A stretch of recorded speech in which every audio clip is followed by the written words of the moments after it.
We need to adapt to the way things are today, right? This afternoon isn't going to be the same as it was this morning. Right.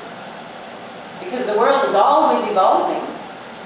And they say every 3 days, information has replaced itself. Like it's an information phenomenon. Change, adapt, and if you do, you'll grow.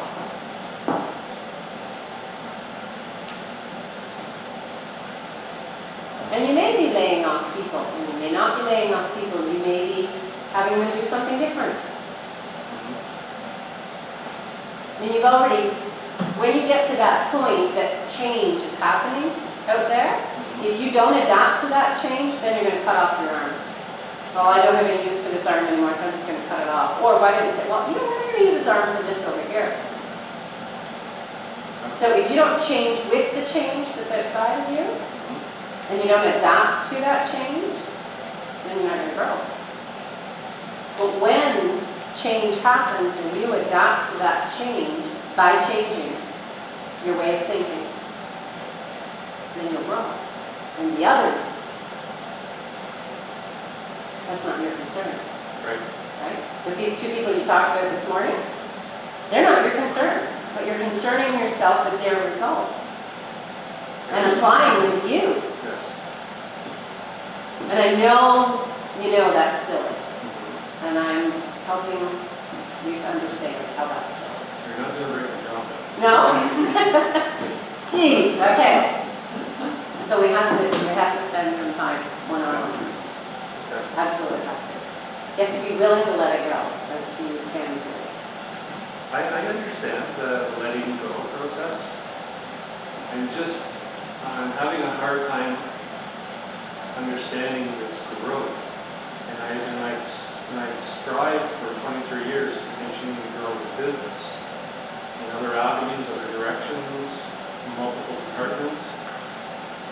But in the process of growing, if something outside of what I can control changes and I have to reduce part of the business, isn't that shrinking? Not necessarily, and yet why do you have to reduce that part of the business? Again, change that part of the business. Right. Adapt to the change. Right. And continue to grow.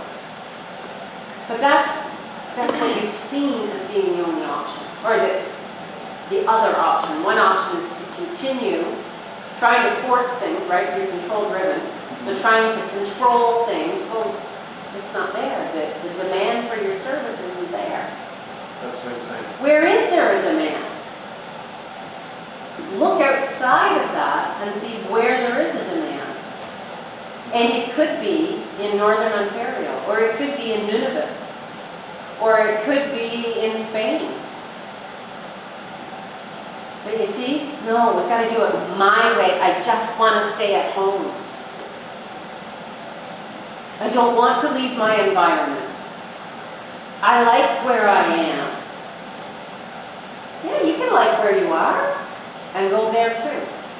Who knows? You just might love it there. And that's a part of what we concern ourselves with. What if I like it more over there than I do here? Well, you'll never know till you go there. And then, so what if you do like it more over there? But I might never come back. So what? Too, if you hire another 20 people, you never know who those people might be. So whether it's how they could maybe end up helping your business. So if you do have to lay off, 20 guys later, maybe you might like some of the newer people that you got better as for somebody who is for your team, or Right. someone that's at least gonna lay off somebody that isn't beneficial to you as much. We've already seen that because we've already hired some new people, and some of these new people that we've hired have tremendous talent over some of the existing people. So I do. And the other thing is that those people are coming to you now, the new 20 you're hiring, they're coming to you now for something to facilitate their growth. Right. And so then, should you need to to release some of them, and you don't, but should you feel that you need to release some of them later, they've grown with you. The reason they're being released then is because they need to grow bigger than they can grow with you.